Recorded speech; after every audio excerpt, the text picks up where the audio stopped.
네, 카이로스 시작하겠습니다. 반갑습니다. 반갑습니다. 네, 안녕하세요. 네, 반갑습니다. 예. 자, 오늘도 함께해 주신 우리 예하운 선교회 대표 김디모데 목사님 어서 오십시오. 예, 안녕하십니까. 예, 반갑습니다. 예. 자, 우리 권지연 평화나무 뉴스 진실성 검증 센터장님 어서 오세요. 네, 안녕하세요. 예, 반갑습니다. 자, 그리고 제 옆에 계신 분은요. 오늘 아주 특별한 손님으로 모셨습니다. 예, 바로 박은희 전도사님. 예. 네. 어서 오십시오, 전사님. 네, 안녕하세요. 예은이 엄마 박은입니다. 네, 그렇습니다. 자, 사실 저희 김용민 브리핑에 정하신 분들께는 예은 아빠는 굉장히 익숙하실 거예요. 유경근 네. 집행위원장님, 네. 아내 되신 박은희 네. 전도사님. 예은 아빠가 있으니까 예은 엄마, 네. 예은 네. 엄마로서 오늘 이렇게 모시게 됐습니다.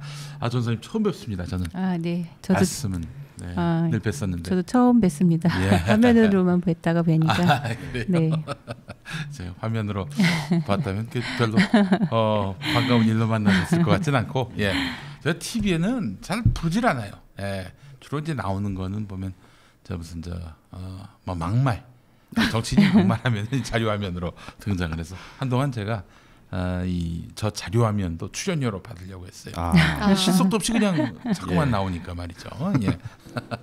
자, 그래요. 오늘 모신 이유는 뭐 잘 아시겠습니다만 바로 다음 주 화요일입니다. 네. 화요일이 바로 세월호 참사 5주기가 되는 그런 네. 시점입니다. 벌써 그렇게 됐어요. 벌써 그렇게 네. 됐어요. 예. 정말 참 그때 일을 생각하면은 참 감감합니다. 오늘 날씨가 굉장히 우울하고 흐리고 그런데요. 제가 정말 세월호 1주기 때 그때 그 팽목항에 갔었는데 어마어마한 바람이 불었습니다. 정말 비바람이 몰아쳤는데 비바람 많이 봤잖아요. 예. 그런 비바람은 처음 봤어요. 그래서 여기 뭐 바닷가라서 그런가 보다 했는데 그 이듬해 또 그 이듬해 세월호 참사 시기만 되면 봄날인데도 불구하고 비바람이 몰아쳤어요. 그 전사님도 느끼지 않으셨습니까? 예. 그래서 저희 가족들은 매번 아이들이 아직도 많이 화가 나 있구나. 이제 그런 생각들을 많이 했죠. 그래서 더 아프고 힘들고 또 저희들에게 비는 그냥 비가 아니고 네. 그냥 그 세월호 바다 속에 갇혀 있는 아이들이 된 것 같은 그런 기분이거든요. 아이고. 그래서 예, 매번 오히려 아이들과 더 가까이 닿아 있다는 느낌이 그때는 들었던 것 같아요. 힘들지만. 네. 그 이듬해 또 그 이듬해 제가 서울에 있었는데 네. 서울에서 여지없이 광장에 비바람이 몰아쳤어요. 그것도 뭐 천둥번개도 있었고요. 그래서 이게 신학적으로 보면 이게 자연 현상에서 어떤 뭐 영험한 뜻을 발견하는 것 자체가 좀 과도한 해석이다 이런 생각을 많이 했었는데 세월호 이후에는 그런 생각이 많이 사라졌어요. 사실. 예, 저도 그랬던 것 같아요. 예를 들어서 교회에서 뭐 수련회 있다고 좋은 날씨를 달라고 기도를 한다든가, 예. 네, 또는 뭐 어떤 날씨를 두고선 어떤 신적인 그런 해석을 할 때, 저는 좀 그거를 우습게 봤거든요. 네. 근데 이거는 어떤 나의 어떤 이익을 위해서 신을 끌어당기는 게 아니고 그냥 온 우주가 함께 아파하고 괴로워하지 않나 이제 그런 생각들이 좀 많이 들더라고요. 네, 그래요.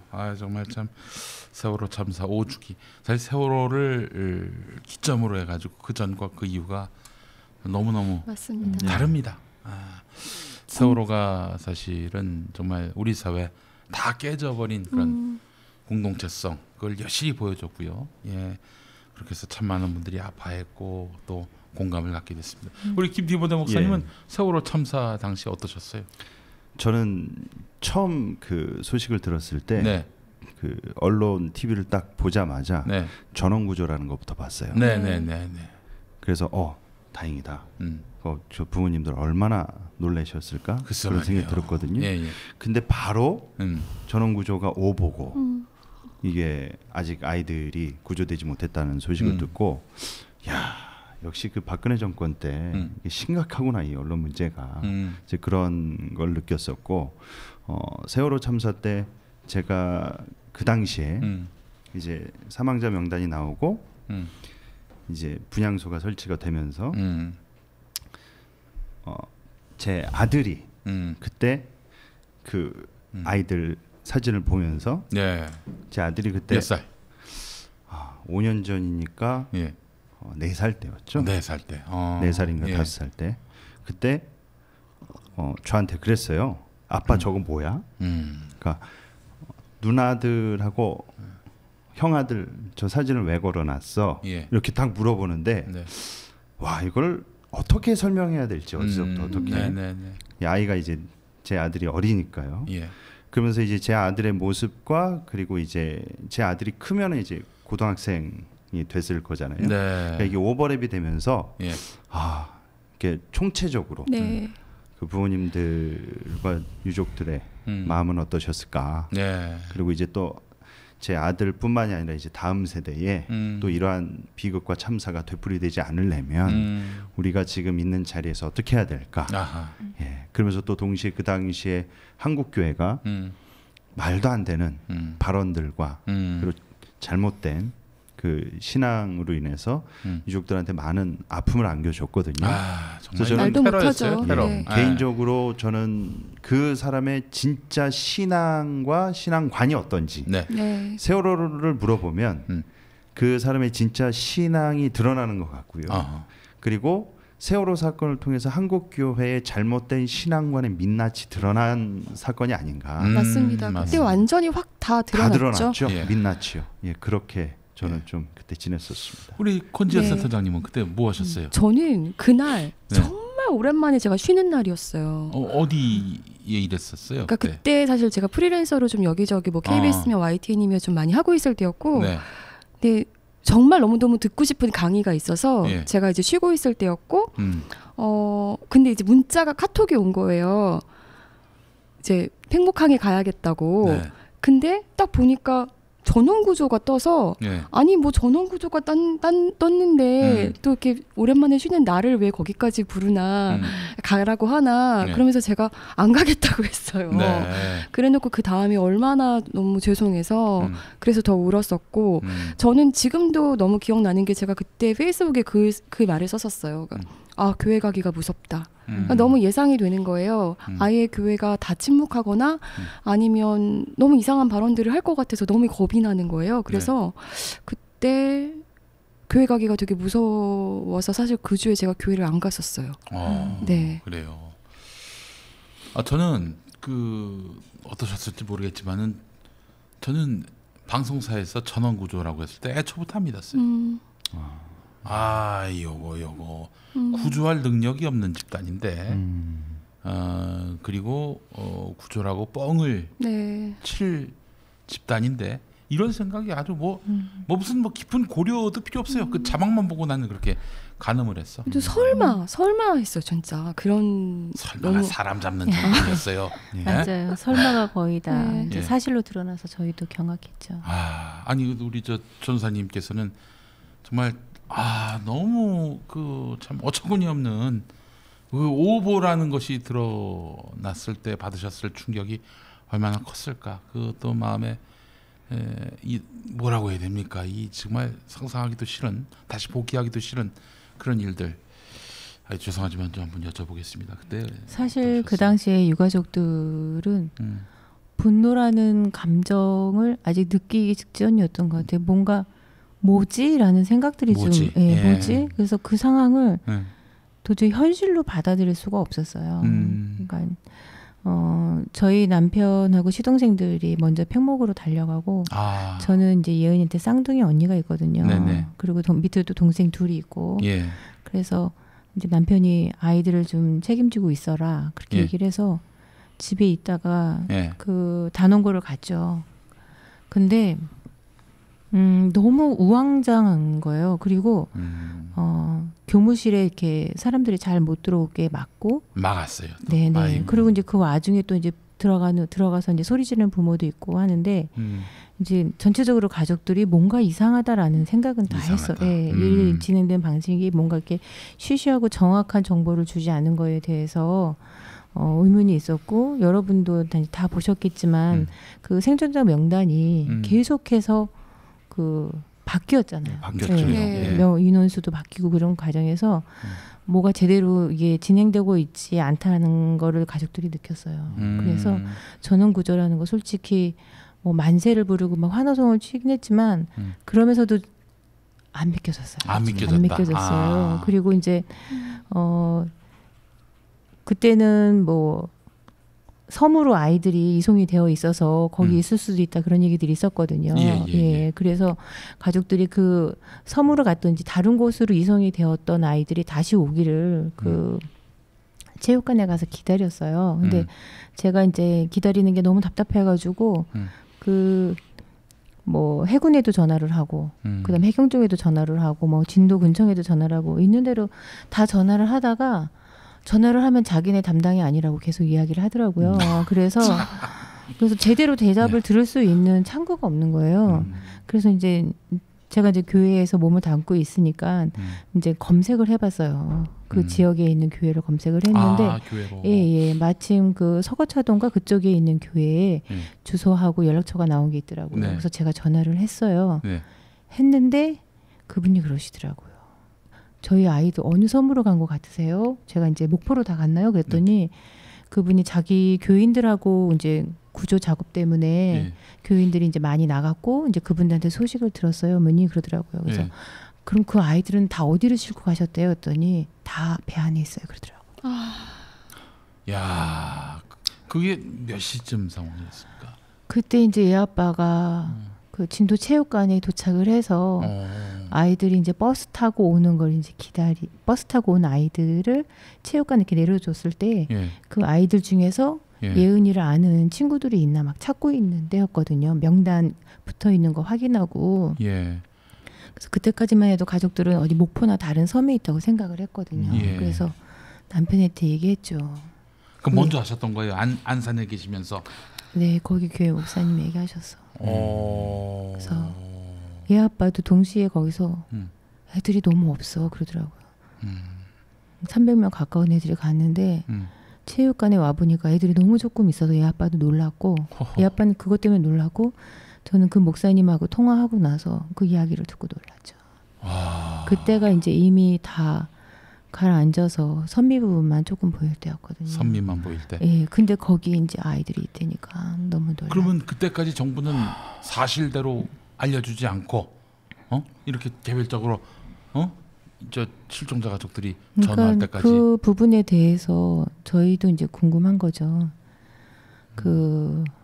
왜 그런 구조 과정이라든지 그 다음에 몇 명이 이제 도착을 했고 남은 아이들이 아직 거기 수장되어 있다는 거에서 아마 제 생각엔 정부에서도 알았는데 이거를 킵해놓고 차마 이렇게 얼른 내보내지 못하지 않았을까 좀 그런 생각이 들어요. 야, 이건 진짜 이때 알아보고 내쫓았어야 했어요. 근데 사실은 그런 그러니까 이건 오보가 아니라 이 처음부터 기획된 사실은 가짜 뉴스인 거죠. 정말 이거야말로 저는 그렇게 보거든요. 엠바고로 볼 수가 있나요, 이런 거는요? 그런 걸 어떻게 엠바고를 합니까? 속보죠, 속보. 네, 속보로 뒀을 텐데 그 엠바고로 일부러 왜냐하면 그 후로도 뭐 이렇게 뭐 선체에 진입했다 뭐 이런 일들이 있을 때마다 굉장히 정보가 혼선이 오는 거예요. 방송에서는 계속 선체에 진입했다 이렇게 나가고 있는데 후배들이 막 이렇게 알려줘요. 선체 진입 못했대요. 뭐 이렇게 계속 이렇게 혼선이 있었고 사실은 알 사람들은 다 알았는데 계속 그렇게 정보를 차단하고 오보도 아니라고 생각해요. 가짜 뉴스를 내보내고 그런 일들이 계속 벌어졌었던 뭔가 거죠. 말 맞추려고 시간을 끌었던 것 같습니다. 그렇죠.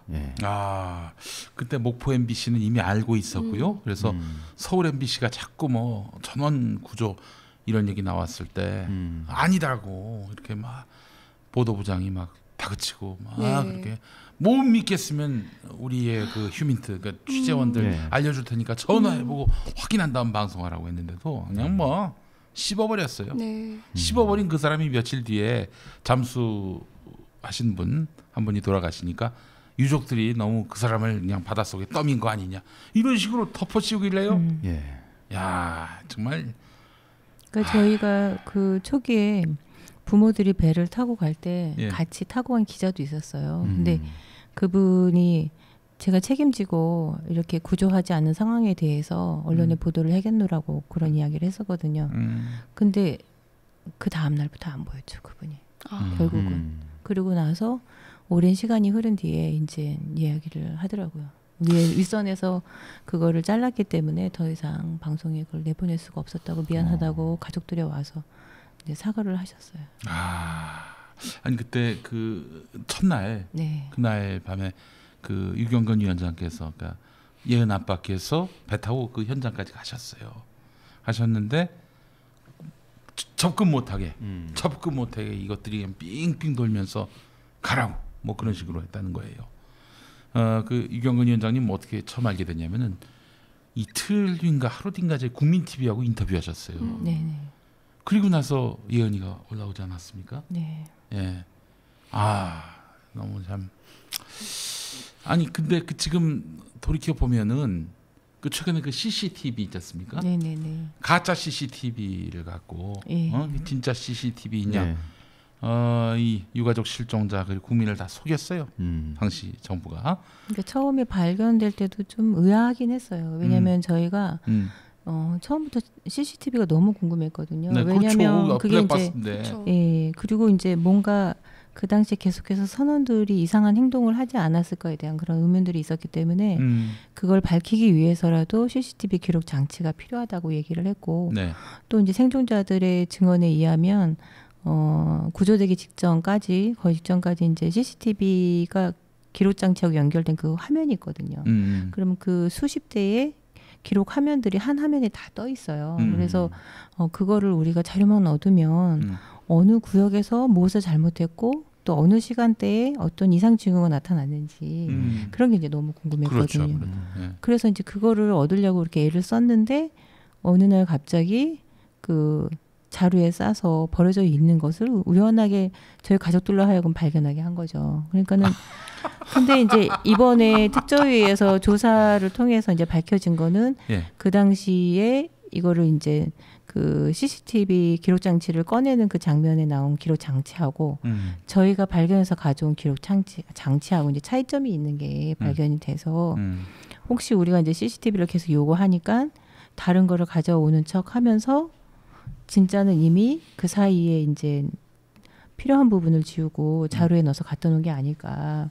왜냐하면 제대로 가져왔으면 거기서 꺼내서 바로 저희한테 갖다 줘야 되는 게 있는 거죠. 그래서 그 발견 자체가 그때는 왜 이런 장치들을 이렇게 허술하게 관리를 했냐라고 이제 분노를 했는데 분노하면서도 근데 이걸 왜 여기다 놨을까 이제 그런 생각이 들었거든요. 근데 나중에 보니까 필요한 부분만 없는 거예요. 그러니까 의도적으로 그걸 사고 신고 시간 3분 전에 갑자기 필름이 끊겨. 그러니까요. 근데 이제 뭐 생존자들은 그 이후에도 화면에 그게 계속 나가고 있는 거를 봤다고 증언을 하고 있기 때문에 그래서 이제 저희가 그 CCTV 화면으로 이제 본 거는 아이들의 마지막 모습만을 확인할 수 있었죠. 그 아이들이 가판 위에서 이제 목포 지나고 나서 가판 위에서 아침 식사를 하고 거기서 이제 구경을 하고 있었거든요. 바다를 사진도 찍고 근데 호수 같았어요. 바다가 아니고 호수 같았어요. 조용했다는 얘기죠? 네. 굉장히 고요하고 그런 상황이었고 그러고 있는데 갑자기 이제 방송에서 아이들 보고 이제 내려오라는. 내려오라? 예. 그러니까 그 가판에 있던 아이들을 선실로 이제 돌아가라고 독촉하는 방송이 나요. 그러고 나서 얼마 안 있다가 이제 배가 침몰이 된 거죠. 자, 그 말씀은 이건 음모론적으로 접근하자면은 아이들이 가판에 있어서는 안 될 그런 상황이 곧 도래하기 때문에 방으로 들어가라는 얘기일까요? 아니면은 글쎄요, 저는 확인되지 않은 거에 대해서는 이렇게 막 말을 할 수가 없고요. 우리 저 가족분들이 음모론은 진짜 정말 이응도 안 믿어요. 저희 가족들은 일단은 이게 정말 증거가 100% 차서 증명이 되기 전에는 되게 조심스러워요. 그렇죠. 왜냐하면 그것 때문에 오히려 역공을 맞아서 저희가 하고 싶은 진상규명을 못할 수도 있거든요. 근데 분명한 거는 아이들이 그 침몰 해역 직전에 밖에 있던 아이들이 아래로 이제 들어오게 된 거고요. 들어와서 이제 누워서 쉬다가 바로 이제 침몰이 됐어요. 그래서 그때 그런 이야기가 많이 있었죠. 말 안 듣고 밖에 있다가 구조 당한 애들도 있었고 오히려 우리 아이들이 좀 그 명령에 순종하지 않고 네. 자기 주장이 강한 아이로 키웠으면 우리 아이가 죽었을까? 아유, 이제 그런 것 때문에 이제 저희 부모들이 아이들한테 명령하거나 강요하거나 그런 것들에 대해서 또 그런 교육에 대해서 굉장히 많은 후회가 있었죠. 아이고 참. 이런 경우도 있었어요. 어떤 부모는 아이가 전날 통화를 할 때 그 멀미가 너무 심해서 저녁을 못 먹고 갔다고 그러더라고요. 네네. 그러니까 저희가 출발할 때도 3시간 정도를 기다렸다 갔거든요. 예. 근데 그거를 이제 그 대합실에서 기다리다가 배를 탄 이유가 처음에는 출발 때문에 탄 게 아니었어요. 왜 탔냐면 저녁을 못 먹고 있었거든요. 그래서 이제 학교 선생님이 밥이라도 먹고 그러고 나서 결정이 되면 출발하든지 다시 내리든지 그렇게 하자 그렇게 얘기를 한 거예요. 네네. 그래서 이제 애들이 그 안에 들어가서 이제 밥을 먹었죠. 근데 애들이 이제 배 안에 음식이 그렇게 좋지 않더라고요. 저희가 CCTV를 보니까. 그러니까 못 먹은 애들이 있었는데 부모들 입장에서는 아이가 마지막 가는 길에 아무것도 못 먹고 갔을까 봐 굉장히 너무 마음이 아팠어요. 근데 네. 그 CCTV를 확인해 보니까 그 아이가 이제 밥 먹으려고 줄 서 있는데 서 있더라고요. 그러니까 아침은 먹고 간 거를 이제 그 엄마가 확인한 거예요. 그래서 저희는 진상규명을 위해서 그 CCTV 복원을 요구를 했는데 결국 그런 가슴 아픈 장면들만 아이들이 마지막으로 선상에서 사진 찍고 즐거워하고 내려오고 그런 것만 이제 확인을 한 거죠. 지금 진상규명은 제대로 안 된 상황이죠. 지금 일단 진상규명이라 하면 침몰 원인, 그쵸. 침몰 원인 그리고 구조가 안 됐어요. 안 됐어. 그것도 그 구조를 하려면은 많은 사람들이 승선했으니까 큰 배로 와서 데려오든지 뭐 이런 뭐 작은 배들이 뭐 단체로 달려들어서 어떻게든 구조해야 되는데 이게 뭐 그런 작업들이 없었어요. 그래서 이 구조를 한마디로 게을리한 의도적인 게을리함이었는지 이런 부분들까지 의도적인 게으름이었는지 이것까지도 다 규명을 해야 될 텐데 어디까지 왔다고 좀 보십니까? 아직도 반도 못 왔다. 아니면 반을 이제 겨우 넘었다. 근데 처음에 저희가 이제 강화문에서 단식할 때 제가 발언할 기회가 있었는데 그때 일부에서는 이건 학살이다라고 이제 이야기를 그때부터 이제 하신 분들이 계셨어요. 네네. 그래서 박근혜 대통령의 탄핵을 요구하는 그런 분들이 계셨는데 저희 가족들 입장에서는 그 말을 받아들이고 싶지 않았어요. 왜냐하면 저희가 이 상황을 봤을 때는 두 가지 중에 하나예요. 완전히 무능하거나 아니면 완전히 계획적인 거죠. 그러니까 두 가지 중에 하나인데 부모 입장에서는 만약에 이게 계획적이라면은 너무 불쌍하잖아요. 저희 아이들이. 우리 아이들이 무슨 죄를 지은 것도 아닌데 왜 한두 명 아니 뭐 한두 명이라도 귀한 생명이지만 아니 그냥 학교에서 억지로 데리고 가는 그 수학여행 간 아이들이 뭐가 죄가 있다고 그 아이들을 계획적으로 죽일 수가 있을까? 도저히 인간적으로 그거는 용납도 안 되고 저희의 상식으로는 상상이 안 되는 거예요. 네네. 그래서 그때는 저희가 간곡히 부탁했죠. 정확한 정보와 증거가 있기 전에는 학살이나 또는 살인이란 말을 하지 말아달라고 이야기를 했어요. 근데 그 이후에 이제 나오는 여러 가지 진실들이 그런 가능성을 이제 보여주고는 있지만 확실하게 지금 저희가 이제 규명할 수 없는 여러 가지 이유들이 있죠. 그러니까 저희가 뭔가 합리적인 의심이 있어도 그걸 이제 확증하기 위해서는 수사를 해야 되는데 저희가 뭐 일기 특조위도 그렇고 지금 사회적 참사 특조위도 그렇고 수사권이 없잖아요. 네네. 그러니까 의심에 대해서 이거를 증명해 볼 수 있는 방법이 없는 거예요.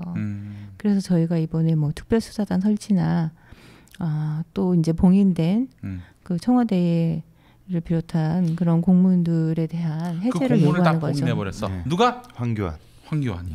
네. 그것도 탄핵 과정에서. 예. 탄핵 과정에서 그런 자가 지금 자한당 척이 대통령으로 있죠. 정말 흉기 아닙니까? 그 자체로. 예. 그래요. 세월호 생각하면 가슴이 아파요. 헌신적으로 고생하신 다이빙 배를 보면서 이종인 잠수사에 대해서 너무 무관심한 것 같다 이런 말씀도 하셨고 라운지님, 박진우님은 세월이 참 무상하네요라고도 얘기를 하셨고 뭐 아마 우리 국민들 특히 그 촛불을 든 시민들은 한 분 한 분이 세월호에 대한 그런 각별한 생각들을 다 갖고 계실 거라고 봅니다. 예, 저도 그랬어요. 저는 사실 진짜 그때 벙커원 유예하고 있었는데 과연 하나님은 살아계신가 그런 회의감까지 가졌어요. 이제 한신대에서 이제 그 세월호 관련한 세미나가 있었는데 세월호 이전과 이후에 교회는 달라야 나 뭐 뻔한 뭐 이런 제목이었는데 우리 교수님 한 분이 뻘떡 일어나더니 신학과 교수인데 목사인데 아니 300명이 죽어가는 동안 하나님이 살아있다면 어떻게 이런 얘기 방치될 수가 있는가? 그거에 대해서 얘기하자고. 엉뚱한 얘기 뭐 하나만 한 얘기하지 말고 그 사람들을 구하지 못한 신이 과연 믿을 만한 신인가? 절규하다시피 하시는 말씀이 있었어요. 저 같은 경우도 굉장히 종교에 대한 회의감 그런 생각이 들었어요. 물론 그보다 더 기가 막힌 일들 그보다 더 기가 막힌 일은 없었을 것 같습니다. 역사에. 예. 근데 좀 유사하게 기가 막힌 일들도 수두룩하게 많이 있었지만은 그때는 뭐 아무렇지도 않다가 당장 근데 목전 앞에서 이런 일들이 벌어지니까 이건 정말 이 믿음이 가능한 것인가? 하나님에 대한 믿음이 가능한 것인가? 과연 그분을 4월 16일 그 바로 다음 주가 부활절이었어요. 그렇죠. 예. 부활절에 맞아요. 찬양을 해야 되는 것인가? 참 그 엄청난 역설 아닙니까? 예? 그렇게 순환 주간에 300명의 우리 고귀한 인명이 세상을 떠나고 기독인들이 그런 아름다운 상상을 했죠. 부활절에 배가 올라올 거라고. 다 구해서 다 돌아올 거라고. 아이고 그럼 진짜. 예. 네, 어머니께서 이제 그 개신교 전도사님이십니다. 그래서 감리교 전도사님이세요. 그래서 또 어떻게 이렇게 전도사님이 되셨고 그리고 또 이렇게 신앙인으로서 또 직접 겪으셨잖아요. 그래서 이거를 어떻게 좀 바라보고 계시는지 좀 그것도 좀 궁금합니다. 저희가. 우선 그 사전에 그 우리 유경근 위원장님도 두 분이 그 신학대학원에서 만나신 걸로 알고 있어요. 유경근 위원장님도 그러면 전도사 사역을 하셨나요? 네, 잠깐 했었어요. 그 유경근 위원장님도 목사님이 되시려고 했었죠. 감리교 목사님이. 저는 학부 때는 신학을 하지 않았어요. 남편은 연대 신학과를 나왔고요. 저는 학교에서 이제 생물학을 전공하고 연구소에서 잠깐 한 3년 정도 일을 하다가 제가 워낙 사람을 좋아해요. 사람을 좋아하고 아이들을 좋아하고 그래서 뭔가 이제 사회복지학을 좀 공부를 해볼까 이제 그런 생각이 있었는데 교회 목사님의 권유로 자매는 신학을 하는 게 좀 더 어울릴 것 같다. 그래서 꼭 안수를 받지 않더라도 신학을 한번 해보고 그 다음에 이제 사회복지대학원을 가도 좋을 것 같다. 이제 그런 권유가 있어서 신학을 하게 됐고요.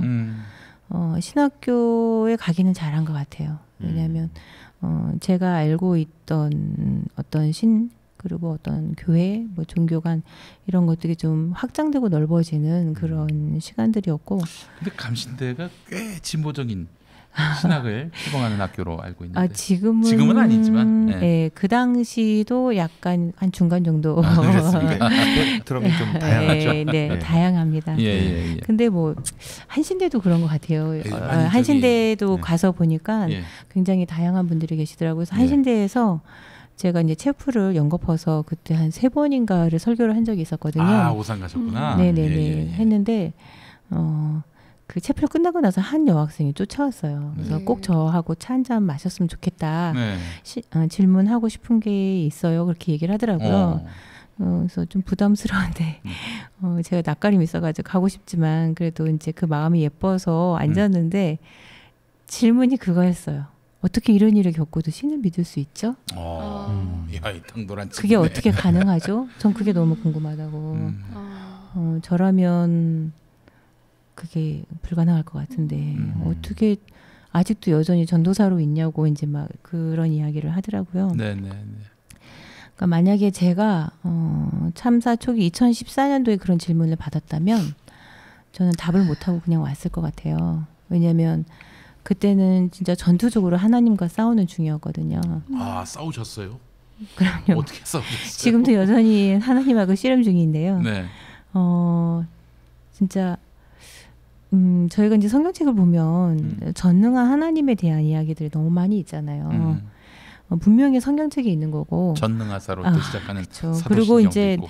그게 모든 상황에 대입이 되지는 않지만 정말 역사의 구비마다 또 그런 손길들의 흔적이 보이기도 하거든요. 그리고 또 주변에 그런 걸 경험하고 간증하시는 분들이 굉장히 많잖아요. 예. 저는 전도사가 된 게 다른 사람들에게 그런 간증을 하기 위해서 전도사가 된 건데 제가 강도 만난 사람을 도와주는 선한 이웃이 되고 싶어서 저는 전도사가 된 거거든요. 늘 그런 준비가 되어 있고 거기에 대한 정말 뭐랄까 그 자부심이 있었는데 제가 강도 만난 사람이 돼버린 거잖아요. 그러니까 이걸 어떻게 풀어야 될지 모르겠더라고요. 그리고 너무나 기가 막힌 거예요. 그리고 더 기가 막힌 건 이 문제를 대하는 그 한국 교회의 태도에 대해서 좀 경악을 했어요. 왜냐하면 저는 이 일을 겪으면서 뭔가 국가의 시스템에 문제가 있구나. 그리고 언론이 초기부터 제대로 전달해주지 않는 정말 아무것도 하고 있지 않은데 대대적으로 뭔가 하고 있다고 보도를 하고 있고 또 그 보상금 관련해서 아직 이야기도 되고 있지 않은데 2014년 4월 16일부터 보상금 얘기가 나왔거든요. 당일부터. 네, 당일부터. 그렇죠. MBC가 뭐 보험료 당일부터 보험료 얼마 받을 것이다부터 시작해서 그리고 저희가 투표법을 가족들이 제안해보자 하면서 가족들이 투표를 한 적이 있어요. 어떤 투표를 했냐면 그 투표법 가족이 제안하는 투표법에 저희가 만드는 게 아니고 국회의원들에게 이런 투표법을 만들어주세요라고 내는 그 투표법 안에 의사자 문제 그때 한참 문제 논란이 많았던 의사자 문제나 그 다음에 이제 형제자매들 가운데 그때 그 당시에 고3인 애들이 있었는데 그 아이들이 거의 다 정상적인 생활을 못했거든요. 거의 뭐 학교를 못 나간다든지 먹으면 다 토한다든지 막 그 공황장애가 있다든지 그런 아이들을 트라우마가 너무 심해가지고 이 아이들을 그냥 학교를 못 가게 해야 되나? 아니면 만약에 대학교를 가야 되면 이 아이들한테 선처를 바라야 되는 게 맞지 않냐. 이제 근데 공격이 엄청 많이 들어왔잖아요. 그 특별전형 관련해가지고. 그래서 이제 가족들이 모여서 토론을 했어요. 이거를 법에 넣을까요 말까요를 놓고. 그러면서 투표를 하면서도 저희를 서로 못 믿었어요. 저 부모는 고3 학생이 있으니까 분명히 넣자고 할 거야 라고 이제 그렇게 생각을 한 거죠. 근데 아이들이 보통 연년생들이 많으니까 고3 학생들이 그렇죠, 많았거든요. 근데 투표 결과가 거의 한 99%로 넣지 말자가 나온 거예요. 네. 충분히 요구할 수도 있었는데. 네. 근데 그렇게 해서 저희가 이제 만든 특별법을 저희 가족이 제안하는 특별법을 국회에 가서 제출을 하고 기자회견도 하고 그랬어요. 그런데 뉴스에 안 나오더라고요. 안 나오지? 네. 뉴스에 안 나오고 뉴스에 나오려면 그걸 가결시켜야 심지어 보상금 얘기로 시뻘건 자막이 나온 거예요. 가짜 뉴스가 그래서 정반대 이야기가 그때 이제 저희가 이제 전국을 돌면서 투표법 제정을 위한 서명을 받으러 다닐 때였거든요. 그래서 저희가 너무 놀란 거죠. 근데 더 기가 막힌 거는 그런 걸 보면서 언론이 정말 문제가 있구나라는 걸 이제 알았고 제가 참사 직후에 이제 제가 이제 교회 도서관 일도 하고 있거든요. 그래서 세월호 관련된 뭔가 이 사건과 이 재난과 관련된 책들이 없을까 이 책 저 책을 막 찾아서 읽고 있는데 그때 처음 나온 책이 우석훈 씨가 쓴 책이 나왔어요. 내릴 수 없는 배라는 책이 나왔는데 거기에 있는 책을 보니까 뭐 기업부터 시작해서 정치 그 배를 들어오게끔 한 데에는 뭐 이명박 정권 그리고 그걸 도운 정치인들 그리고 그 안전에 문제가 있다는 거를 알고 있으면서도 침묵한 지식인들 그런 모든 것들이 다 들어가 있더라고요. 또 기업에 돈을 주기 위해서 학생들을 동원하려고 교육청에 그 공문을 보낸 이야기까지 다 있었어요. 그래서 큰일 났다. 이 사회가 우리가 생각한 것 이상으로 겉으로는 번드르하지만 뒤로는 너무나 썩어 있었구나. 그래서 저는 교회가 정말 이 사회에 내가 빛과 소금의 역할을 해야 된다고 그렇게 설교를 하고 교인들한테 얼마나 많은 너희들은 빛의 자녀이다. 그런 이야기 얼마나 많이 해요. 세상에 뭐 소금이고 향기다라고 얘기를 하는데 소금이 소금 맛이 없었던 거죠. 세상이 이렇게 됐으면. 네. 그래서 저를 비롯한 유가족들 가운데 기독인들 대부분이 이거는 교회에서 대대적으로 뭔가 큰 회개 운동이 일어날 줄 알았어요. 우리가 이 사회에서 정의를 위해서 제대로 목소리를 내지 않아서 이 사회가 이렇게 되었구나라고 부끄러워할 줄 알았어요. 근데 그때 나온 말이 세월호는 하나님이 침몰시켰다. 그런 말들인 거예요. 김사만 목사. 그래서 뭐지? 대한민국을 구하기 위해서 그런 이야기를 하더라고요. 그래서 너무 참혹했고 그 이후에 이제 제가 던져놨던 성경책을 다시 읽으면서 느낀 거는 하나님이 이건 뜻이 아니다. 만약에 하나님이 죽음의 하나님이면 난 믿을 가치도 없다. 하지만 말씀에 나온 하나님은 분명히 생명한 하나님이기 때문에 이건 하나님의 뜻이 아니다라고 저는 생각을 했어요. 그리고 그 말을 한 그 목사님은 목사도 아니고 교인도 아니고 정말 하나님의 자녀가 아니라 그런 생각이 들더라고요. 그래서 한 2014년 한 1년 동안은 저희가 이제 분향소 앞에 기독교 예배실을 저희 유가족들이 같이 이제 준비를 해서 거기서 그렇죠. 계속 예배를 드렸거든요. 예배 오는 모든 사람들이 다 봉변당했어요. 교회 왜 그러냐. 유가족들이 이제 화가 나가지고. 근데 저는 개인적으로 복음서를 읽으면서 느낀 거는 십자가의 죽음은 하나님의 거대한 프로젝트라고 생각하지 않아요. 저는 정말 하나님이 예수님의 아버지고 한 몸이라면 예수님이 죽길 원하지 않았을 것 같아요. 제자들 중에 아니면 그 시대에 살아있는 지성인들이 아니면 정치인들이 그 누군가라도 이건 아니야라고 말하기를 원하지 않았을까. 그렇게 생각을 하거든요. 근데 하나님은 그게 갈 수밖에 없는 그 구조 안에 죄를 보지 않으셨을까. 저는 더 이상 하나님을 전지전능한 자로 또는 모든 악에 대해서 책임져야 할 자로 하나님을 소환하고 싶지 않아요. 이미 우리 안에 하나님이 계시기 때문에 오히려 하나님의 자녀로서 삶을 살고 있지 못한 우리 스스로를 돌아봐야 되지 않나. 물론 왜 이런 세상을 만들었냐에 대해서는 하나님한테 물어야겠죠. 저는 아직 그 부분은 따지고 있어요. 왜 이런 불완전 세상을 만들어서 제가 죽어도 돼요. 전 찢겨져도 돼요. 근데 우리 아이들이 그렇게 된 거는 정말 견딜 수가 없어요. 왜 이런 세상을 만들어서 꿈 많은 그 아이들이 정말 너무 순진하게 어른들을 믿으면서 기다렸던 그 아이들을 죽음을 맞을 수밖에 없는 이런 세상을 만드셨을까에 대한 질문은 지금도 끝이 없어요. 뭐 창세기에서는 이 모든 것의 원인이 사람이라고 이제 규결을 하지만 그래서 창조의 시작은 하나님이시잖아요.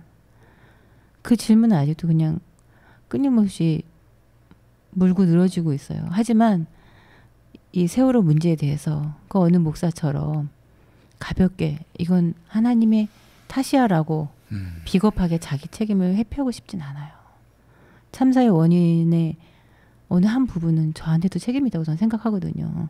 이 사회의 문제점을 제대로 직시하지 못한 한 어른으로서 사회의 그런 정의에 대해서 눈 감았던 그냥 평범한 기독교인으로 살아온 저의 책임이 있다고 저는 생각해요.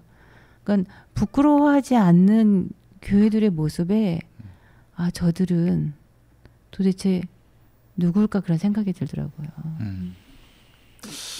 아니 뭐 완전히 무너졌어요. 무너졌다고 봐야 될 것 같고요. 예. 그의 여름에 프란치스코 교황이 왔습니다. 네. 특별히 세월호 가족들을 위로하시고 그랬는데 그 모습은 어떻게 보셨을까 싶어요. 자존심이 좀 상하죠. 자존심. 전 개신교인이기 때문에 자존심이 상하지만 또 이 일을 겪으면서 종교 간의 어떤 거부감 네. 또는 그런 것들이 많이 이제 누그러졌기 때문에 참 고맙더라고요. 아, 그전에는 좀 그 천주교도 저희가 더 낫다고 늘 생각했죠. 그러셨어요. 그런데 이제 서명받으러 돌아다닐 때 보면은 신부님들이 너무 많이 도와주셔서 수녀님들이 좀 그랬죠. 그때 이런 말이 있었습니다. 그때 그 바티칸에서 프란체스코 교황이 광화문에 와서 그 김영호 그때 아버님 유민희 아빠. 예. 네. 근데 그때 개신교 내부에 뭔 말이 있었냐면 바티칸에서 교황도 광화문까지 왔는데 그 기간 동안 개신교에서는 내노라 하는 소위 네임밸류 있고 유명하다는 목회자들 중에 개신교 목사 중에 단 한 명이라도 팽목항에 직접 가서 유가족들 손잡아 준 사람이 있냐 그렇게 좀 내부적 비판적인 이야기가 상당히 많았었습니다. 예, 예. 프란치스코 교황 봐라. 저분은 이탈리아에서 왔다. 그런데 우리는 이 교황이 오기 전까지 그 기간이 그렇게 있었잖아요. 근데 한국에 그때 아주 유명한 목회자들 많지 않습니까? 예. 대중적으로 알려진 그 사람 중에 어느 누구 하나 팽목항에 가서 아니면 광화문에 와서 유가족들 손잡아주고 같이 그렇게 함께해 준 사람이 누가 있냐. 근데 나중에 한참 지나서 좀 네. 이제 사건이 지나고 난 다음에 오신 분들은 좀 있으세요. 예, 많이 오셨어요. 근데 그 초창기 때가 또 상당히 중요한 게 그때 또 이제 정치적으로 눈치 보는 그런 분위기가 강했잖아요. 예, 또 교인들 눈치 보고. 그래서 그때 좀 그런 비판들이 많았었습니다. 네. 예. 그 이후로 제가 그 세월호 배지 하나 내보낼 수 없는 방송국에서 재직해 봤잖아요. 그러니까 그 어떤 심각성은 너무 많이 느꼈었던 것 같아요. 모자이크 처리하라고. 모자이크 정도가 아니라 떼라고. 네, 떼라고 하기도 했고 솔직히 저희가 뭐 기장 측에 있는 뭐 이렇게 취재 좀 가면 기장 측에서 하는 뭐 세미나라든가 이런 취재를 가면 다 달고 계세요. 뭐 어떻게 피해서 찍어요? 뭐 말도 안 되는 그런 것들을 요청하셨는데 사실 저는 그게 너무 말이 안 된다고 생각했는데 윗분들은 항상 그렇게 말씀하셨어요. 그 우리 방송국이 추구하는 하나님의 큰 일을 하기 위해서 이런 작은 거 정도는 뭐 우리가 양보할 수 있는 거 아니냐라는 논리셨어요. 예. 근데 그래서 제가 했던 말은 뭐냐면 이건 절대 작은 게 아니다. 그리고 이 작은 거 하나 하지 못했는데 우리가 하나님의 큰 일을 어떻게 하느냐 이렇게 말했었거든요. 네. 말씀하셨네. 작지 않아요. 작지 않습니다. 네. 아니 이건 진짜 세월호 참사 이전과 이후가 이건 극명하게 홍해 바다처럼 갈라진 일이에요. 사실 그 세월호를 어떻게 보느냐에 따라서 저는 진짜 교회, 가짜 교회가 갈라진다고 봅니다. 네. 그때 깨우치신 분들도 상당히 많고 그래서. 그럼 당연하죠. 교회들이 이제 초기에 이제 많이 도움을 주시긴 했어요. 이제 도움의 이제 방법에서 차이가 좀 있었던 것 같아요. 예를 들어서 이제 저희들이 원했던 거는 그때는 얼른 법을 만들고 얼른 특조위를 구성하고 그래서 얼른 이거를 조사를 하기로 원했거든요. 그런데 이제 대부분의 교회들이 그때는 그런 건 정치적이다라면서 이제 거리두기를 하시고 대부분은 이제 어떤 물질적인 보상이나 아니면 뭐 위로 음악회라든지 그런 걸 원하시더라고요. 그래서 그런 게 이제 자기들이 이런 일을 했다. 광판이 좋은 거. 그렇죠? 아니 가시적이라고도 얘기할 수 있지만 그분들은 이제 그 방법밖에는 모르시는 거가. 그리고 이제 뭔가 정치적인 거로 인해서 정치적인 거로 인해서 뭔가 이렇게 구설수에 오르거나 뭔가 이렇게 그때 정권에 뭔가 표적이 되기를 되게 두려워하신 것 같아요. 또 두려워하고. 네. 두려움이 크지 않았을까 저는 그런 생각이 들어요. 아니 그리스도의 교회가 옳은 일을 하다가 핍박받으면 폭받는다고 마태복음 5장에서 그렇게 우리가 암송하다시피 한 건데. 이제 그런 교회는 드물지 않을까 이 일을 겪어보니까 찾아보기 힘든 것 같더라고요. 그 당시에 이제 교회 내부에 가짜 뉴스가 상당히 심했거든요. 맞아요. 그러니까 이제 박근혜 정권이 세월호 유족들 그리고 특조위를 방해하기 위해서 그 세월호 그 특조위 그 유족들을 좌파로 몰았습니다. 그렇지. 종북으로 몰았어요. 그래서 그 노란 리본을 또 기독교 내부에서 가짜 뉴스 중에 하나가 뭐였냐면 부적이라는 거예요. 맞아요. 이게 그 신비주의가 있는 부적이고 그리고 또 하나는 그 리본을 달고 있는 게 종북의 특징이다. 아니 그래서 이런 식으로 프레임을 씌웠었죠. 제가 그 전 직장 갔을 때 제가 맨 먼저 저희 보도팀원들이랑 뭘 하려고 그랬냐면 우리가 뉴스에 우리 뉴스 나갈 때 노란 리본을 항상 달자, 이걸 만들자라고 했어요. 당장에 불려갔죠. 이거 누가 제안한 거냐. 영적으로 상당히 문제가 있다. 영적으로 문제가 있다. 네, 그래서 제가 했습니다. 심지어 제 그 예하원 선교회에서 제가 이제 그 당시에 세월호 배지를 이제 달고 다녔더니 후원을 끊겠다고 목사가 저한테 어떻게 목사님 어떻게 그런 영적으로 혼탁한 것을 가슴팍에 달고 다닙니까? 개신교 목사가 말도 안 되는 그런 분들이 많았는데 후원 끊는 게 나아요. 그래서 감사합니다. 예. 끊으셨죠? 야, 당연히 끊었죠. 그래서 여기까지 해주셔서 감사합니다. 끊었는데 제가 물어봤어요. 이거를 영적으로 혼탁하다고 생각한 이유가 뭐고 누구한테 그런 소리 들었냐? 그러니까 우리 목사님이 뭐 이렇게 얘기해 주시는데 그럼 목사님은 누구한테 들었냐? 그러니까 카톡으로 이렇게 교회 그룹에 이렇게 돈다고 하나님이 그러더라고요. 카톡으로 계시를 내리시되 십계명으로 내리던 때와는 달리 이제 카톡으로 계시를 내려. 그래서 카톡교라는 말까지 나왔지 않습니까? 개신교인들이 가짜 뉴스에 하도 많이 낚여가지고 그거를 이제 맹신하니까 이제 안티 크리스찬들이 개신교를 가려서 카톡교라고 그렇게 불러요. 참 씁쓸하고 슬프네요. 평화나무 가짜뉴스 검증센터의 역할이 상당히 큽니다. 저희 전도사님 어떻게 세월호 참사 이후로 계속 그 교회 사역하셨어요? 네, 이제 처음에는 저희 목사님께서 한 달은 아무것도 하지 말라고 이제 이야기를 하시더라고요. 그래서 이제 걱정해 주시는 마음에. 네네네. 그리고 세월호 관련해서는 저보다도 더 열심히 하시는 분이거든요. 근데 저기 전에 어디 인터뷰 보니까 목사님도 그렇게 아니 저 전도사님의 유족이신데 그렇게 교회 안에서 그 목사님을 또 그 문제 갖고 괴롭혔다고 얘기를 들었어요. 저희 교회가 아니고 이제 다른 교회 다녔던 가족 중에 이제 그런 분이 계셔서 딴 분 저희 목사님은 세월호 관련해서 활동을 엄청 많이 하시는 분이세요. 네.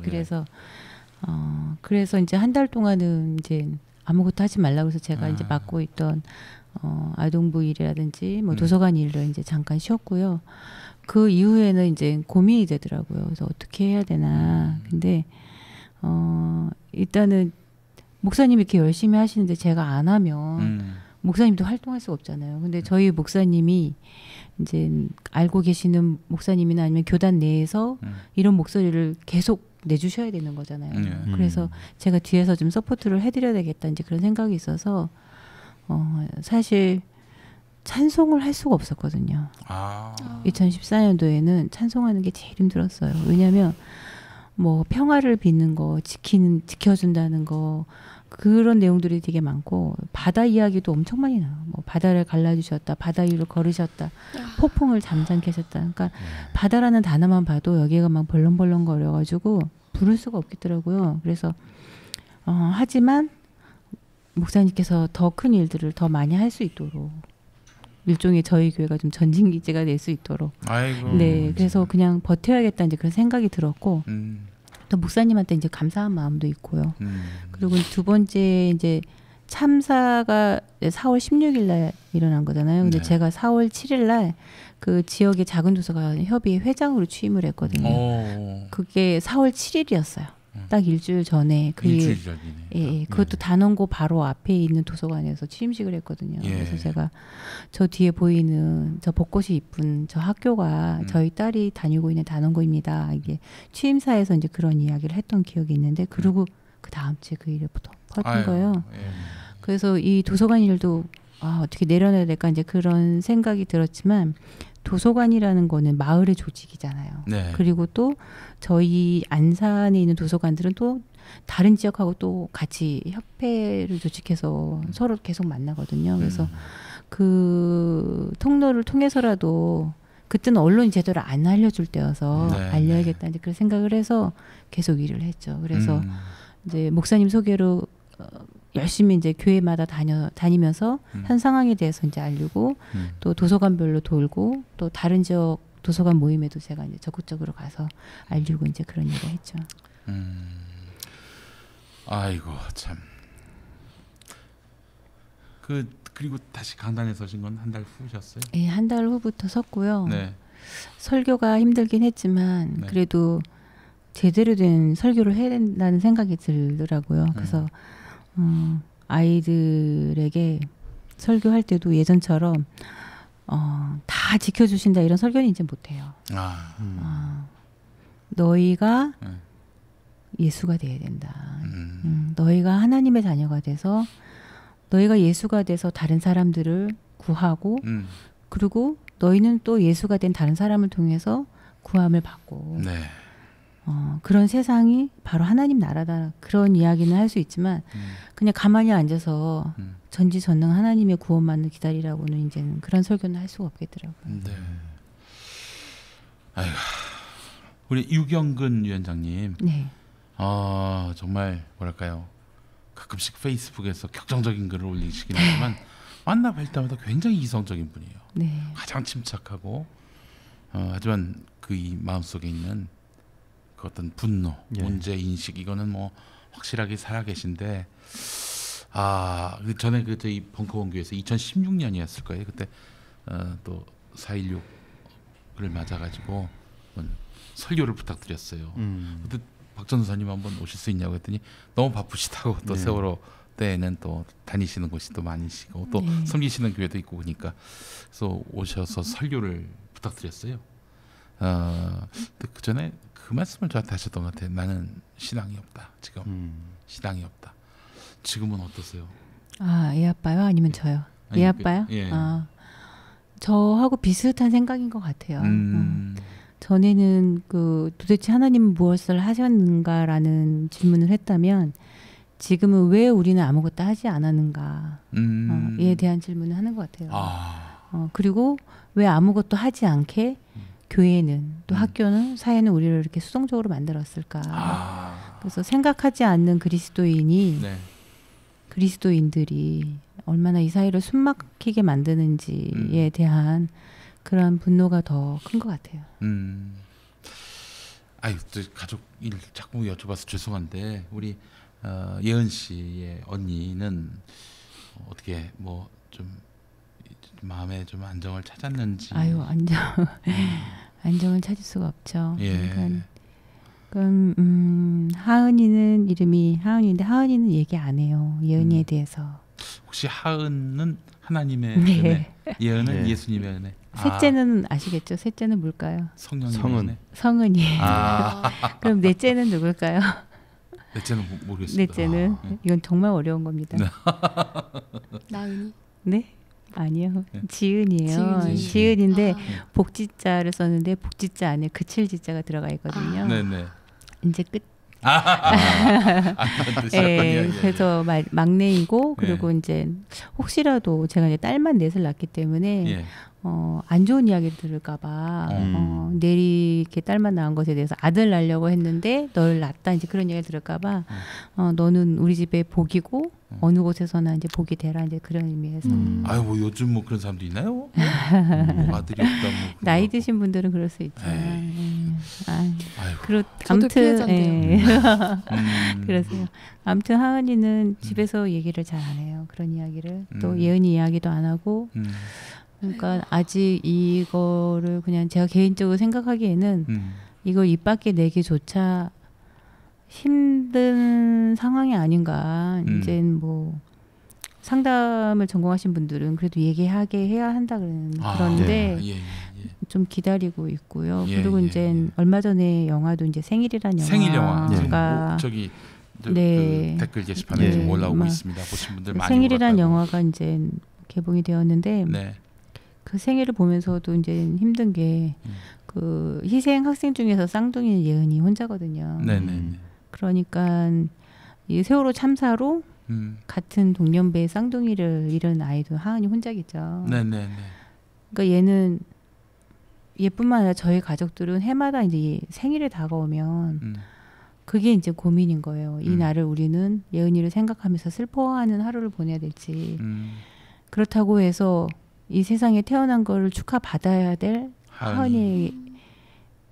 하은이에게까지 슬픔을 강요할 수는 또 없잖아요. 아유, 그럼요. 예, 예. 그래서 늘 그 중간에서 어느 정도로 내가 해야 될지에 대한 그런 두려움이 벌써 한 9월 말부터 되면은 이제 10월 15일이거든요. 저희 딸이 이제 9월 말부터 되면 그게 이제 제일 저희가 이제 감당하기 힘들죠. 근데 저희는 그렇다 치더라도 하은이는 이게 평생 가는 거잖아요.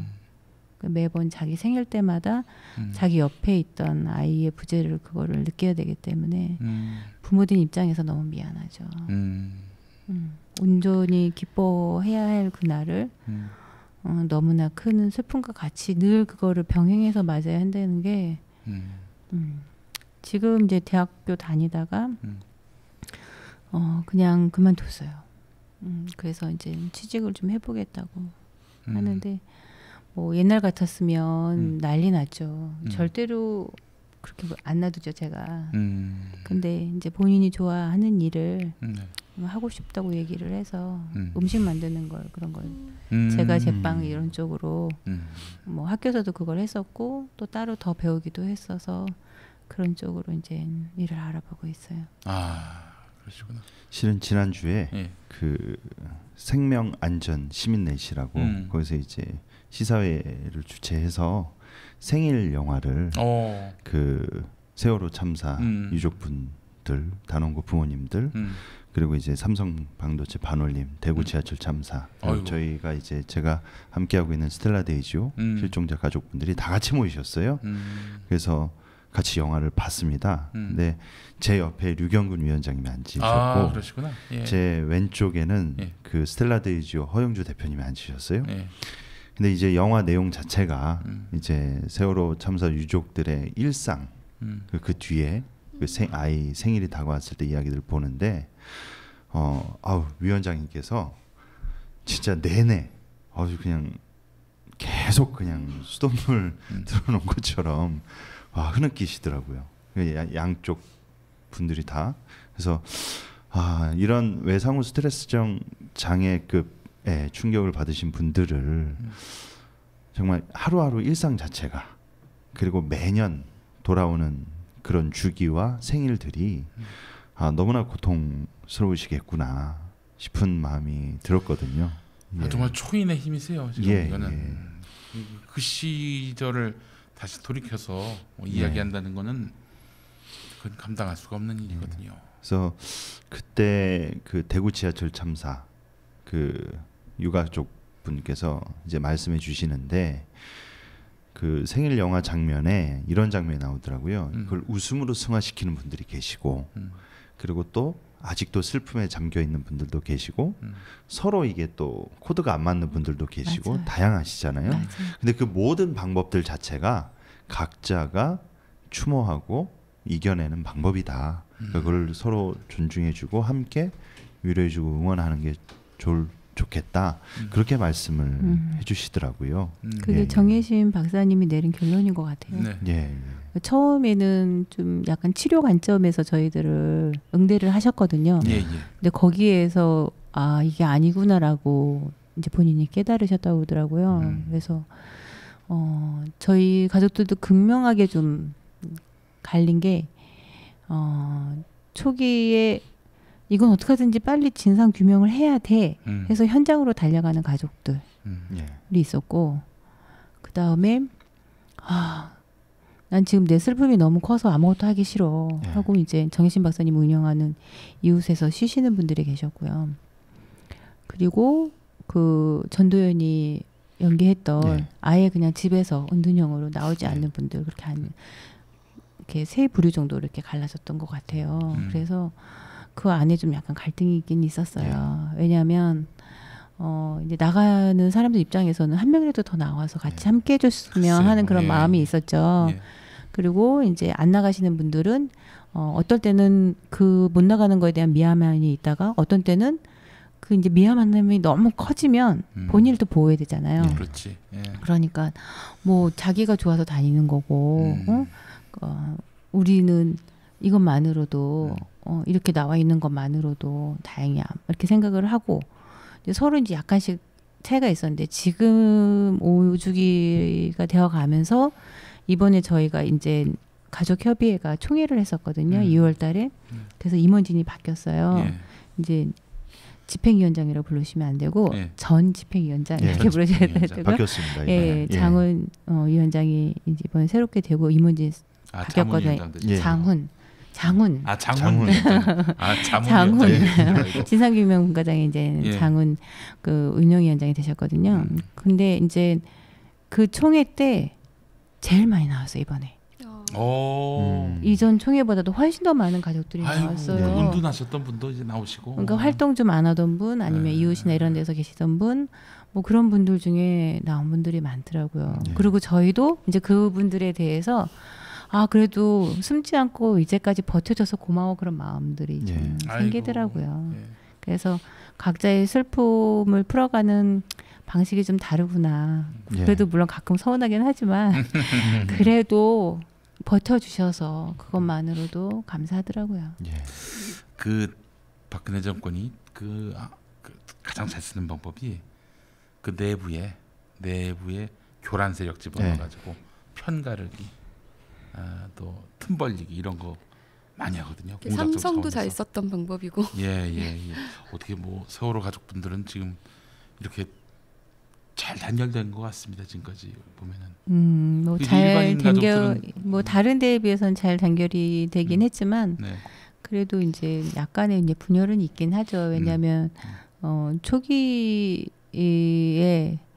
좀 뭔가 이렇게 저희가 전투적으로 이 문제 해결해 나가는 거에 대해서 좀 못마땅히 하던 분들도 계셨거든요. 그리고 저희가 이제 결정적으로 보상금을 받고 안 받으면서 그게 좀 많이 갈라졌어요. 그러니까 먼저 보상금을 받은 사람과 보상금을 받지 않고 보상금 필요 없다. 우리는 배상을 원한다. 그러면서 국가 상대로 소송을 내고 버티다가 작년에 돼서야지 이제 배상금을 받은 가족들이 있거든요. 그래서 그 두 가족 그룹 간에 이제 약간의 미묘한 그런 게 있죠. 그래서 그 분들은 따로 모임을 만드셨어요.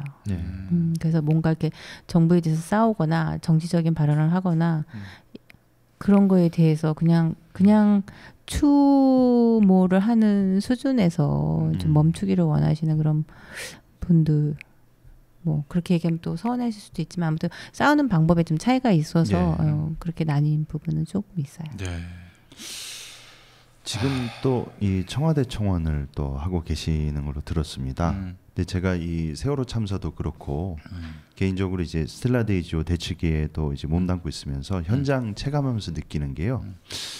이 청와대와 문재인 대통령께서의 의중은 이 진상규명과 이런 게 확고하시고 확실하신데 이게 현장 실무에서는 그렇게 그 청와대와 좀 다른 이 스탠스가 있다고 그러더라고요.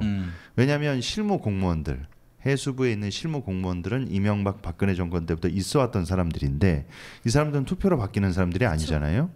그리고 지금까지 사실을 은폐하려고 했었던 것이고, 그래서 이런 체감도로 인해서 좀 괴리감이 있기 때문에 지금 일각에서는 아니 정권도 바뀌었고 대통령도 바뀌었고 대통령 의지도 저렇게 확실한데 왜 4.16 가족 대책위에서는 또 이렇게 청와대 청원이 나오고 그리고 또 왜 이런 특별수사단 설치에 대한 이야기가 왜 나오는 것인지 그런 좀 궁금해하시는 분들이 계시더라고요.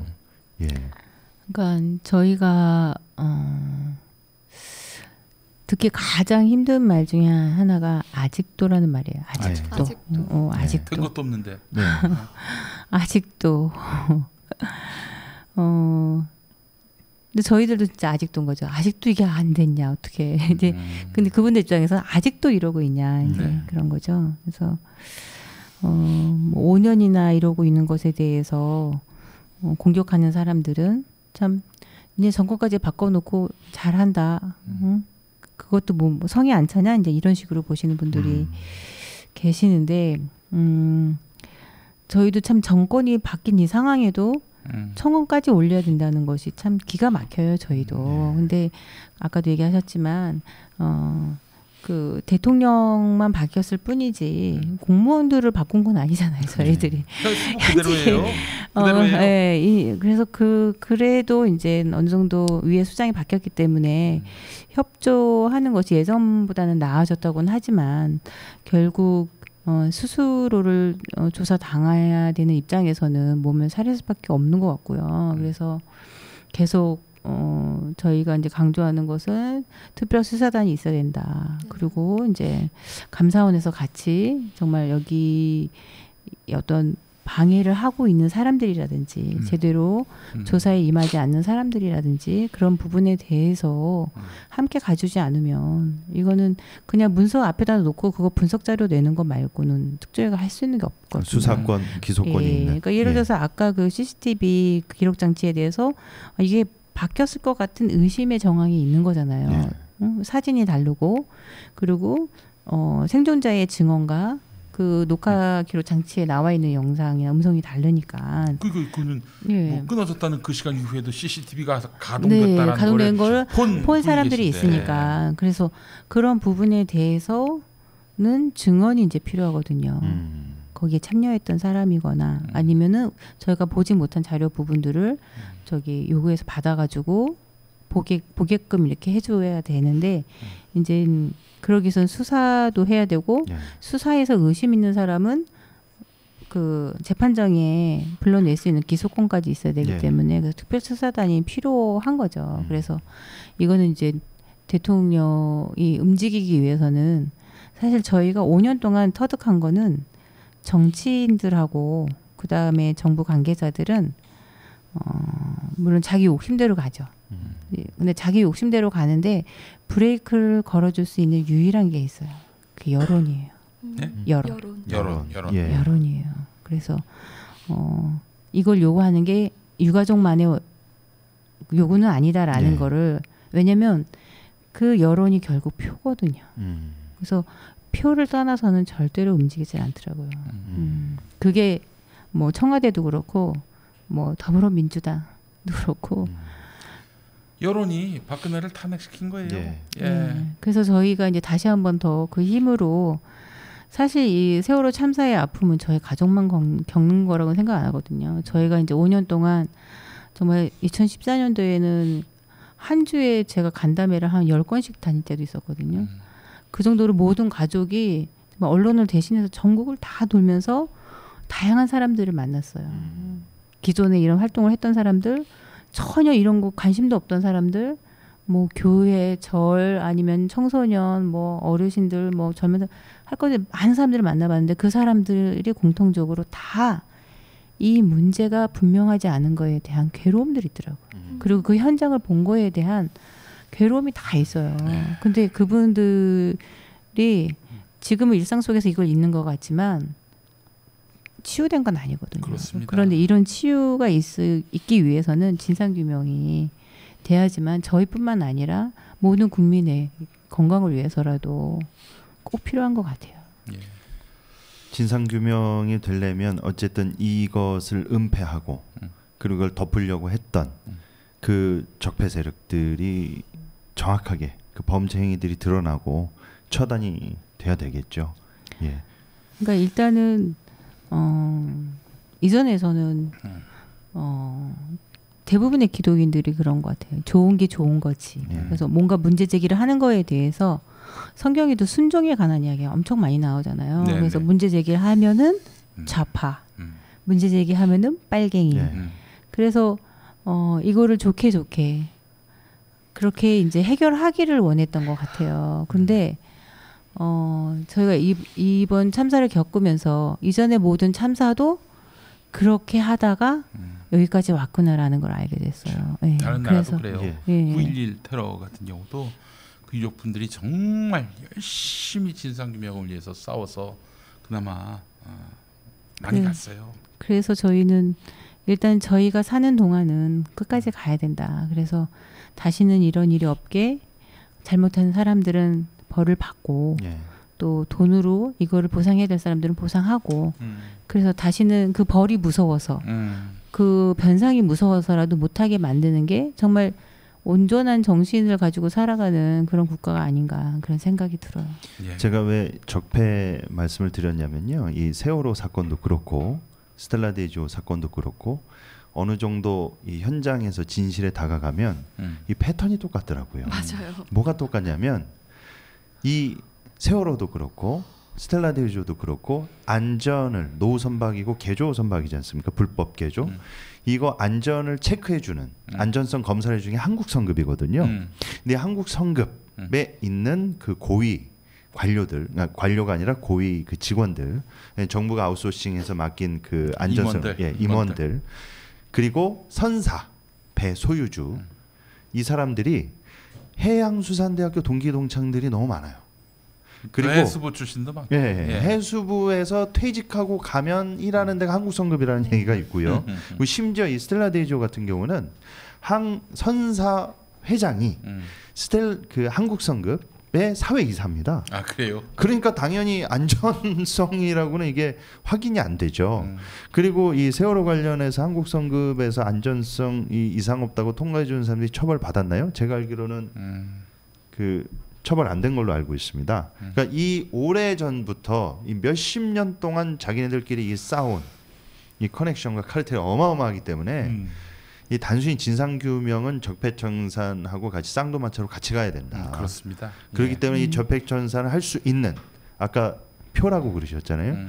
적폐청산을 할 수 있는 곳에 저희가 국민들이 힘을 실어줘야죠. 난 참 이해가 안 되는 게 그 세월호 특조위 거의 뭐 아무 일도 못하던 그런 세월호 특조위 그때 2014년에 시작됐죠. 네. 저는 14년에 법은 만들어졌고요. 그 다음에 이제 15년 보면 이제 시행령 때문에 그렇죠. 그때 저희가 가열차게 싸웠던 데죠. 그러고 그렇죠. 나서 이제 여름에 시작을 했는데 시작 기점을 이제 1월 1일로 잡아서 문제가 됐었죠. 그 광화문에서 그 물대포 맞고 안국역 있는 데서 새누리가 그때 수사권 기소권 배제시키려고 그랬어요. 그것도 그 뭐 당연히 비난해야 마땅할 일인데 이 세월호 유족들은 들어가지 못하겠어요. 왜냐?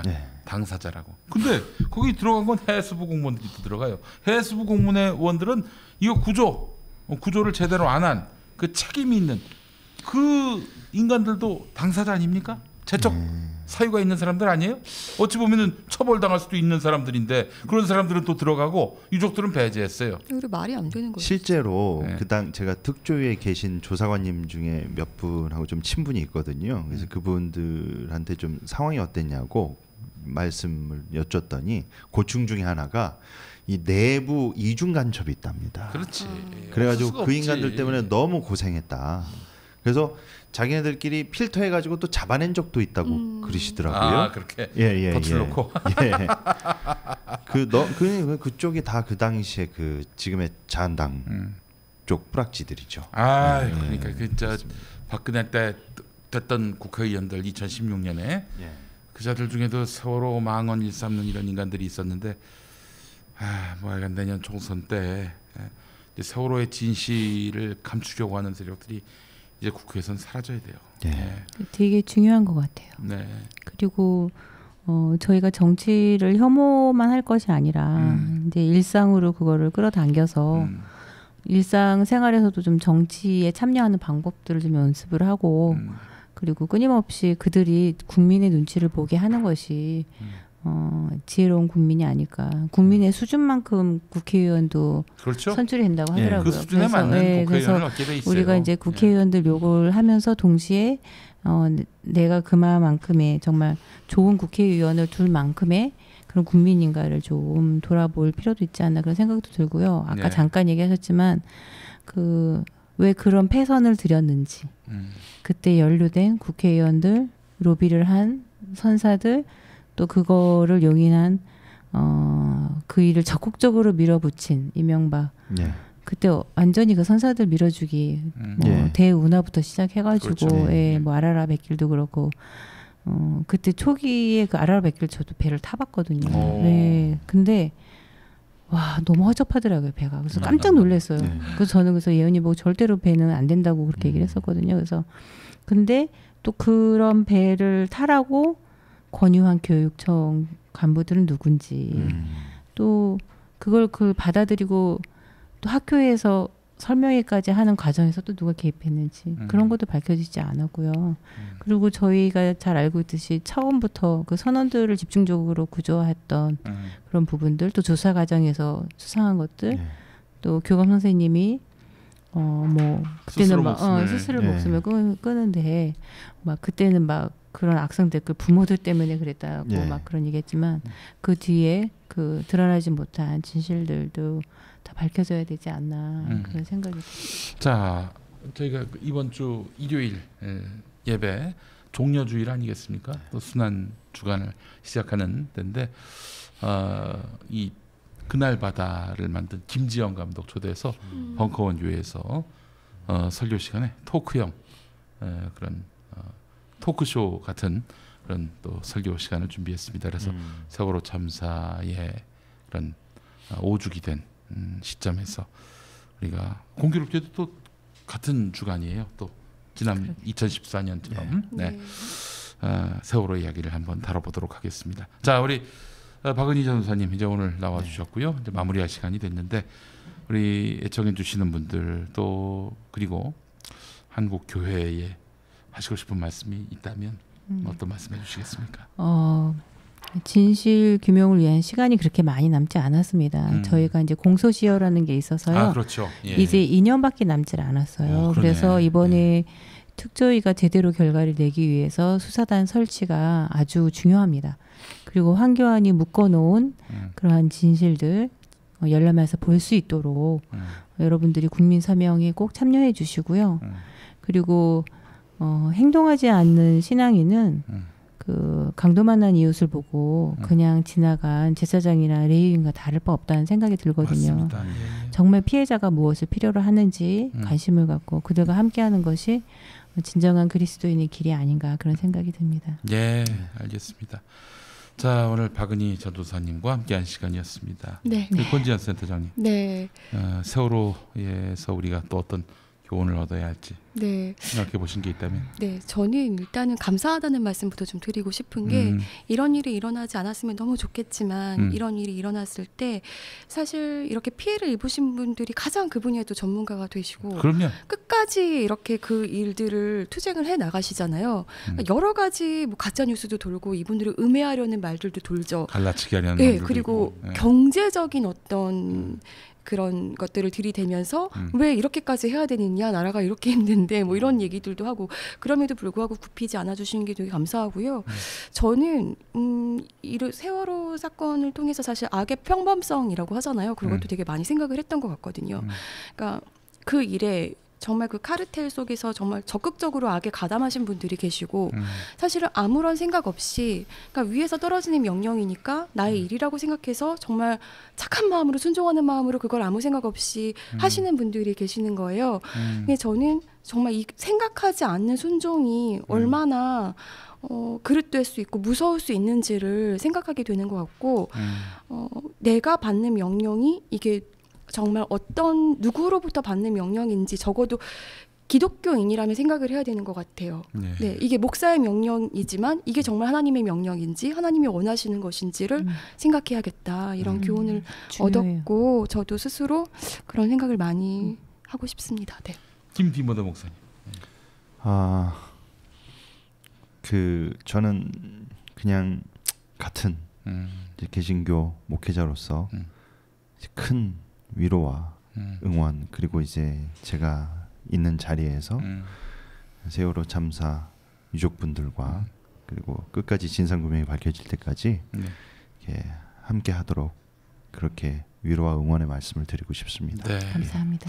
강원도 산불 당시에 수학여행 같은 학생들이 3분 만에 무사히 보신 소감이 그 3분 만에 탈출했다는 이야기를 보면서 저희 아이들도 그 시뮬레이션 했는데 그 3분 정도밖에 안 걸리고 3분에서 5분 아니면 거기 안에 있는 사람들 다 탈출할 수 있었어요. 그 해경이 도착해서 선원들을 도우러 가는 그 길목에 문이 다 있었거든요. 그 문만 열었으면 애들이 다 나온 거건데 그 문을 안 열어주고 간 거죠. 문만 열어줬으면 거기서 애들이 다 나올 수 있었어요. 자, 왜 문을 안 열어줬는지 이 의문이 5년째 안 풀렸습니다. 그러니까요. 그 문만 열어주고 그래 뭐 선원 구하러 갈 수 있다 쳐요. 그 문만 열어서 나와라는 말만 했어도 그렇게 그 아이들이 그 속에서 갇혀서 죽진 않거든요. 근데 어떻게 보면 그 3분 만에 탈출한 거는 세월호 학습이라고 생각하거든요. 세월호 때 그 아이들을 밖에 있던 아이들을 안으로 들어오라고 꽁꽁 묶어서 진짜 그 명령으로 가만히 있지 말라는 방송에서만 그렇게 한 게 아니고요.